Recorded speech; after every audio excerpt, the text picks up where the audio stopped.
ကျွန်တော်ပြီးခဲ့တဲ့နှစ်ပတ်ကတင်ခဲ့တဲ့စက်တင်ဘာ20ရက်နေ့ကဗီဒီယိုဖိုင်လေးရယ်ပြီးခဲ့တဲ့တစ်ပတ်ကတင်ထားခဲ့တဲ့စက်တင်ဘာ24ရက်ကဗီဒီယိုဖိုင်လေးရယ်ကျွန်တော်မေးခဲ့တဲ့ question လေးတွေမှတ်မိကြလားမသိဘူးတဲ့တော့လိမ်မြန်တစ်စီးမှာတင်ချပေါင်မောက်ခရယ် physics ပေါင်မောက်ခရယ် chemistry ပေါင်မောက်ခရယ်pilot တူရပါတယ်ပေါ့သူတို့ကလိမ်ပြန်ယူကောင်းကင်ကြီးကိုပြန်ပြီးဝီးဆိုတက်သွား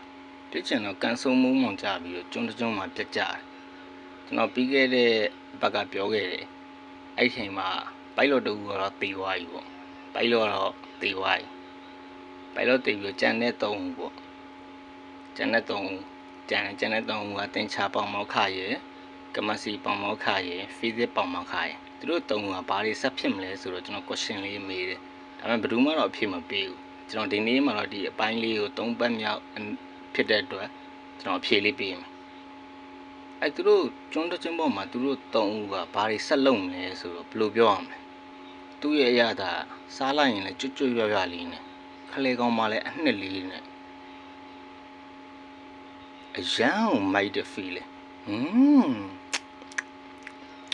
โอ้ยชี